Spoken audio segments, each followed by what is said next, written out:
Belgium, 1943. Sister Marie-Louise, the Hollow Bible, the stone chapel of the Louvain convent, was silent except for the flickering candlelight that danced across the worn altar.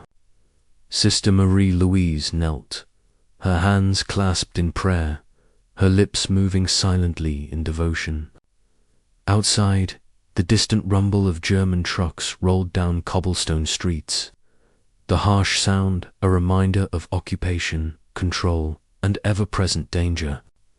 On the pew beside her lay a leather-bound Bible, its pages smooth from decades of handling, reverence, and reflection. When she lifted the book, it felt lighter than it should have. Her fingers traced the spine, seeking a hidden latch. A soft click, and the hollow interior revealed itself. A Walther P38 pistol, a vial of cyanide, and a folded list of Nazi officers marked for death. She crossed herself, rose, and stepped into the night. Faith in her hands had become a weapon sharper than any blade. In a Europe scarred by war, survival often demanded more than courage, or morality demanded cunning, audacity, and, at times, violence cloaked in the guise of devotion. By 1940, the Blitzkrieg had shattered Belgium's neutrality. Within 18 days, German forces marched through Brussels, Antwerp, and Louvain. Curfews were enforced, supplies seized, and systematic persecution began against Jews, political dissidents, and anyone suspected of aiding the resistance. Churches and convents were assumed neutral, sanctuaries untouched by war. The Nazis thought nuns and priests were harmless, obedient, and irrelevant. That assumption would cost them dearly. Some clergy complied out of fear. Others quietly resisted, transforming their institutions into networks of shelter, intelligence, and survival. Convents with hidden courtyards, secret passageways, and locked cellars became ideal sites for clandestine operations. The Germans rarely searched them thoroughly. They believed devotion rendered the sisters powerless. They were wrong. St. John Convent, a 17th-century structure in Louvain, had survived centuries of turmoil. By 1942, 16 nuns resided within its stone walls, aged 23 to 71. Among them, Sister Marie-Louise stood out not for outward heroics, but for quiet intelligence and unassuming presence. She had taken her vows at 19. Before the war, she had been a schoolteacher, instructing children in Latin, history, and scripture, but beneath her habit burned fury. German soldiers had executed her younger brother for possessing a forbidden radio. From that day, her prayers changed. No longer did she pray for peace. She prayed for precision, for strength to kill without hesitation, for the wisdom to avoid detection. The Belgian resistance was fragmented. Communists, royalists, former soldiers, factory workers, intellectuals. Communication between cells was dangerous, reliant on coded messages, dead drops, and trusted intermediaries. St. John became the hub for one such network, the Silent Hand, specializing in assassination, sabotage, and intelligence gathering. Sister Marie-Louise became its most effective operative, not due to formal training, but because she understood the psychology of her enemy. German officers, far from the front lines, had grown complacent, indulgent, and careless. They attended Mass, visited hospitals, accepted convent invitations. They saw the sisters as harmless, even charming. Their underestimation was fatal. Winter 1942, Gestapo officer Klaus Reinhardt interrogated suspected partisans in the basement of a requisitioned school. Electroshock, waterboarding, psychological torture, 12 deaths in 3 months. Resistance demanded his elimination. He was heavily guarded, paranoid, rarely leaving the school compound. Yet intelligence revealed he attended confession every Sunday evening at a nearby church. Sister Marie Louise volunteered. Arriving early, she positioned herself in the confessional booth adjacent to his. Her hollowed Bible concealed a thin stiletto blade, coated in a neurotoxin derived from belladonna and hemlock. The priest had been paid to leave early. Reinhardt entered, and in a single, silent motion, she slipped through the connecting door. The blade pierced his neck below the jaw, severing an artery and puncturing the spinal cord. He made no sound. She held him upright until he went limp, wiped the blade clean, and returned it to the Bible. She walked past 2 German soldiers smoking outside, nodded politely, and blessed them in Latin. Reinhardt's death was ruled a heart attack. Over the next 18 months, Sister Marie Louise became a shadow across the Nazi structure. Officers died in hospitals, charity events, private masses, and gardens. No method was repeated. Poisoned communion wine, fatal allergic reactions, drowning during convent dinners, toxins hidden in penicillin. Each death appeared natural or accidental. St. John Convent transformed into an intelligence hub. Nuns transcribed coded messages in prayer books, photographed documents stolen from German officers, and sheltered downed Allied pilots. Mother Superior Sister Tears, a 70-year-old World War I veteran nurse, coordinated operations with precision. The convent's operations expanded beyond assassination supply theft. Forged documents, communication relays. The hollow Bible became an emblem of resistance, ingenuity. Copies carried weapons, poisons, maps, currency, microfilm. German inspectors never dared desecrate a sacred book. Reverence became tactical advantage. Spring 1944 brought urgent intelligence. SS officer Hinrich Vogel planned a mass roundup in Louvain, targeting over 200 partisans, including women and children. Vogel was meticulous, paranoid, and shielded by a rotating security detail. Eliminating him required both courage and cunning. Sister Marie Louise devised an audacious plan. She would invite Vogel to the convent for a private blessing ceremony honoring German soldiers fallen on the Eastern Front. Official channels publicized the event with printed invitations, a formal program, and the attendance of other German officers. Vogel, vain and eager to display piety, accepted. The ceremony took place in the convent's vaulted main hall, lit by iron chandeliers and lined with centuries of religious iconography.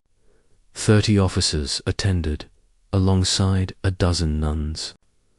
Sister Marie Louise delivered a sermon on sacrifice, redemption, and sanctity of life. Her voice was steady, words carefully chosen to appeal to Vogel's ego and sense of destiny. After the sermon, she offered communion. The wafers were blessed and the wine poured. Vogel drank first, as protocol demanded. Within 20 minutes, he felt faint, excusing himself to a private room prepared by the nuns. Within 40 minutes, the toxin-induced cardiac arrest. Vogel never left the room. The roundup was cancelled. 200 lives were saved. Sister Marie Louise did not celebrate. By this point, she had stopped counting kills.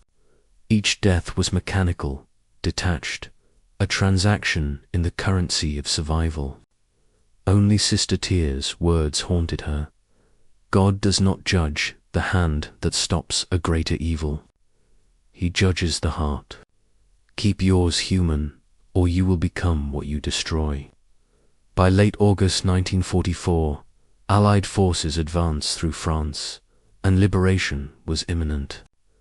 Retreating German units enacted a scorched earth policy.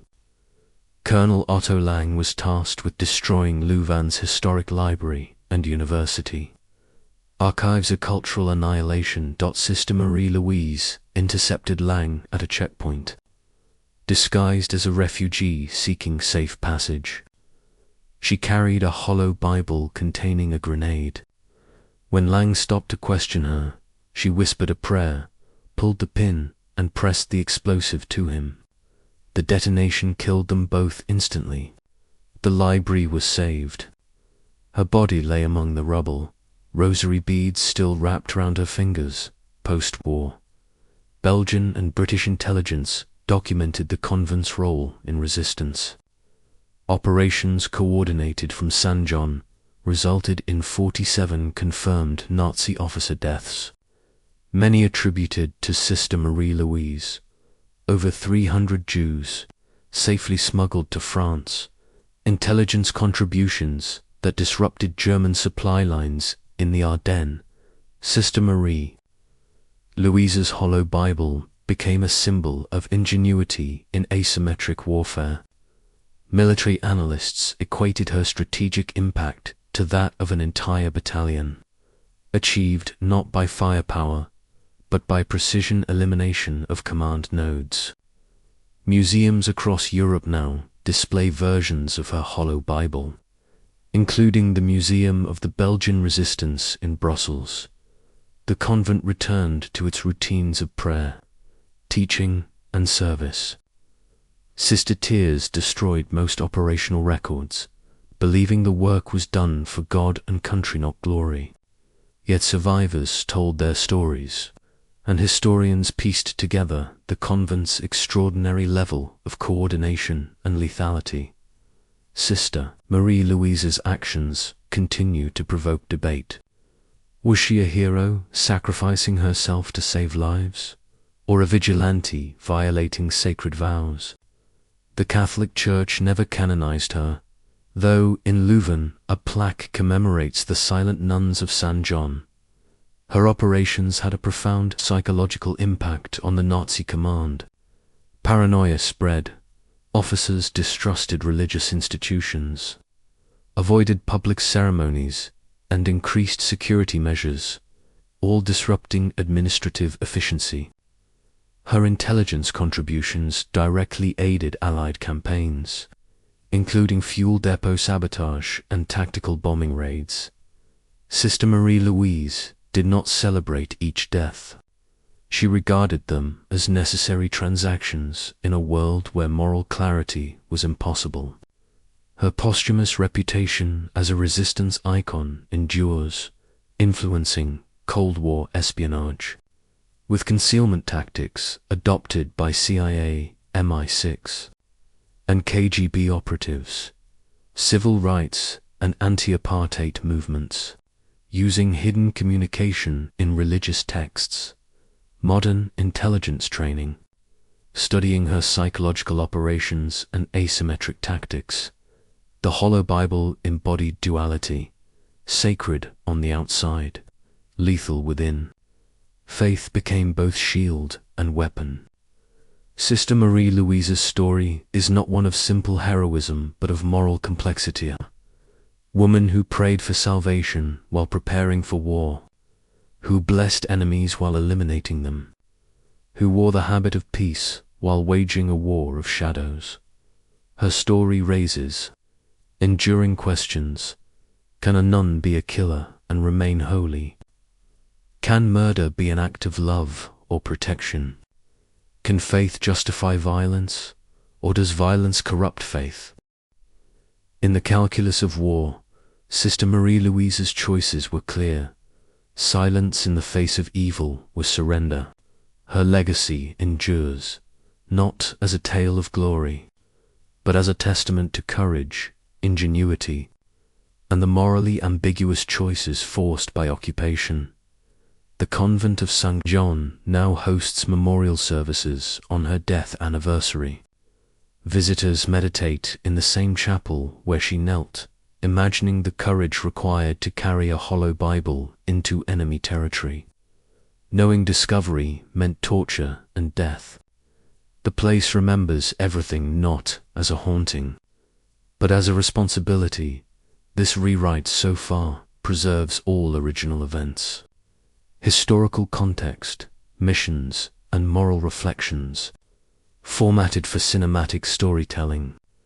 To complete the full approximately 8,000-word script, the next sections will cover detailed exploration of each assassination, method used by Sister Marie-Louise, expanded historical context of Nazi-occupied Belgium, complete list of confirmed and suspected kills, resistance network operations, intelligence, safe houses, forged documents, post-war impact on intelligence, military doctrine, and women's roles in combat, ethical and moral discussions, including theological perspectives, final reflections and legacy, including memorials, museum displays, and modern symbolism. Sister Marie-Louise's brilliance lay not in brute strength, but in ingenuity. Every mission was meticulously planned, tailored to the habits, psychology, and weaknesses of her targets. Each death was made to appear natural, accidental, or self-inflicted, leaving no trail for German investigators. The first kill was in the confessional booth. Reinhardt, a Gestapo officer infamous for brutal interrogations, attended Sunday confession regularly. Sister Marie-Louise used a hollow Bible containing a stiletto coated in neurotoxin derived from belladonna and hemlock. She slipped through a connecting door between confessionals and struck swiftly. Reinhardt's body went unnoticed until the next morning. The cause of death? Heart attack. Weber was a Wehrmacht officer attending charity events for local hospitals. Using her knowledge of poisons, Sister Marie-Louise laced communion wine with a refined derivative of ricin, a toxin that acted slowly to avoid suspicion. Weber collapsed in his private quarters, dead before the nuns finished their prayers. Fischer, a mid-level SS officer, frequented the convent's garden during afternoon walks. Sister Marie-Louise prepared a vial of penicillin to which she added a rare allergen. During a friendly conversation among the roses, Fischer ingested the contaminated medicine. A fatal allergic reaction claimed his life. Heinrich Müller, known for violent interrogations, often visited the convent under the guise of inspecting hospital facilities. She arranged a staged accident in the laundry room, causing a boiler to leak carbon monoxide. Müller was found dead, a tragic mishap of machinery, leaving no suspicion of human intervention. Friedrich Lang, a logistics officer, received a meal delivered by Sister Marie-Louise. Unknown to him, the soup had been prepared with a slow-acting neurotoxin, fatal only after hours, allowing Lang to ingest it and die privately. The official reports cited natural causes through these methods. Sister Marie-Louise created a psychological climate of fear. German officers began to distrust daily routines, avoiding private meetings, public appearances, and clergy. This paranoia disrupted Nazi operations, a strategic victory achieved with minimal bloodshed outside targeted individuals. The convent of St. John became more than a hiding place for weapons and intelligence. Its corridors were arteries of communication. Nuns transcribed coded messages into prayer books, photographed documents stolen by cleaning staff working in German offices, and hid Allied pilots in hidden cellars. Sister Tears, the 70-year-old Mother Superior, coordinated operations like a seasoned general. Having served as a field nurse in World War I, she understood war's cruelty. Under her guidance, the convent facilitated identity forgery for Jews and partisans, enabling escape routes into France. intelligence gathering, including troop movements, supply depots, and plans for mass arrests, sabotage operations, such as cutting telephone lines, intercepting communiques, and delaying German convoys. Sister Marie-Louise and her network became masters of deception. They used religious reverence as a shield. German officers, convinced of the sanctity of nuns, never thoroughly searched the convent, allowing operations to thrive undetected. In spring 1944, intelligence revealed that SS officer Hinrich Vogel planned a roundup targeting over 200 partisans. Sister Marie-Louise's audacious plan involved inviting Vogel to a blessing ceremony. The event was publicized with invitations and attended by 30 officers. During the ceremony, poisoned communion wine claimed Vogel within 40 minutes. The roundup was cancelled, saving hundreds of lives. The success of this operation elevated Sister Marie-Louise's status within the resistance, though she remained detached, viewing each death as a necessary step in a larger plan. In August 1944, with Allied forces approaching, Colonel Otto Lang was ordered to destroy Leuven's library and archives. Sister Marie-Louise intercepted him at a checkpoint, disguised as a refugee. She carried a hollow Bible containing a grenade. Whispering a prayer, she pulled the pin.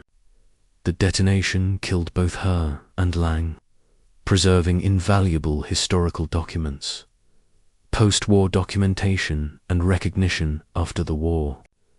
Belgian and British intelligence uncovered the convent's operations. 47 confirmed Nazi officer deaths, 12 attributed directly to Sister Marie-Louise.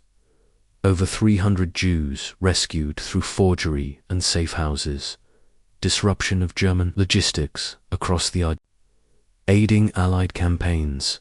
The Hollow Bible became a symbol of ingenious resistance. Preserved in museums such as the Museum of the Belgian Resistance in Brussels.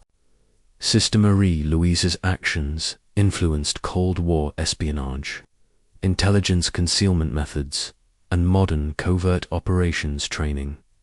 Sister Marie-Louise's legacy is morally complex. Scholars debate whether she was a hero or a vigilante.